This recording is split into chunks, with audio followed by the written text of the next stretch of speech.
Today, we're in the middle of one of the most tense and intense transitions in health in the entire human history.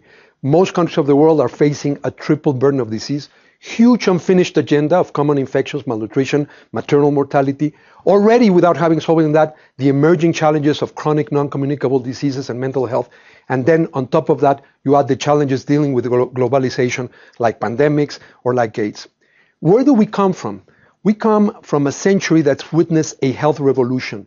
In the 20th century, humanity experienced more gains in life expectancy than its previously accumulated history. And my message is that the big driver of this enormous growth in life expectancy was knowledge. We still have a lot of inequities, but look at the effect of knowledge. It's not just income. At any given level of income, if you're wealthier, you're healthier. But every decade of the last century, we were getting more health at each level of income as the decades progressed. That difference is the difference of knowledge. Compare the United States and Chile. Chile in 1990 had exactly the same income per capita as the United States had in the year 1900. But with that same level of wealth, Chile had 79 years of life expectancy. The United States had 49 years of life expectancy. Those 30 years are due to knowledge. And how does knowledge improve health? There's a circle of knowledge where we are engaged in the production of knowledge, that's research, the reproduction of knowledge, that's education. Then we need to translate that knowledge, and then we implement it, and when we evaluate implementation, we're again feeding into new knowledge about what works and what doesn't work. I want to focus briefly on the translation piece. There's two types of translation. The first one is into technology. That's the one we know. Knowledge leads to better vaccines, drugs, diagnostics. This drove a lot of the improvement in health. But there's a second translation, the translation into evidence. Evidence that can then be directed to what I call the 3 Ps, as you will see here.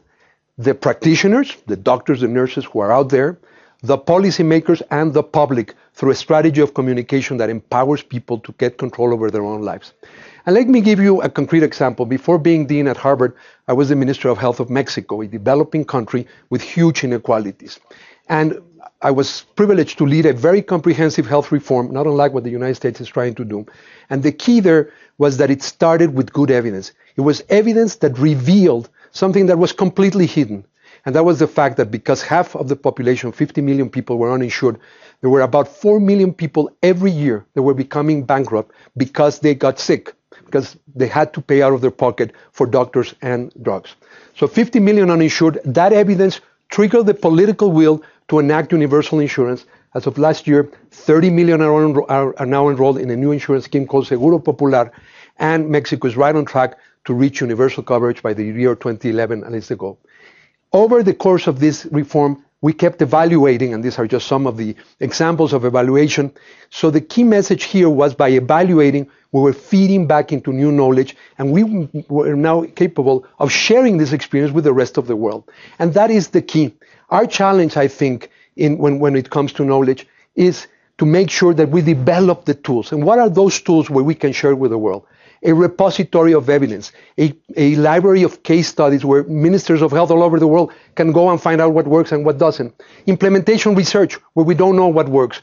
Good communication, including the new social media, and leadership development, for example, through executive education of ministers of health and other leaders, so they can actually have the capacity to act on knowledge. Our challenge is to make sure that the power of ideas informs the ideas of power, the ideas of those who have the power to actually change life for millions of people. And that is the challenge of knowledge translation. So I leave you with the words of a great statesman, Thomas Jefferson, who almost 200 years ago wrote the following. He, and I'm sorry for the gender bias, but I cannot correct Thomas Jefferson. This is a literal quote. He who receives an idea from me receives instruction without lessening mine, as he who lights his taper at mine receives light without darkening me.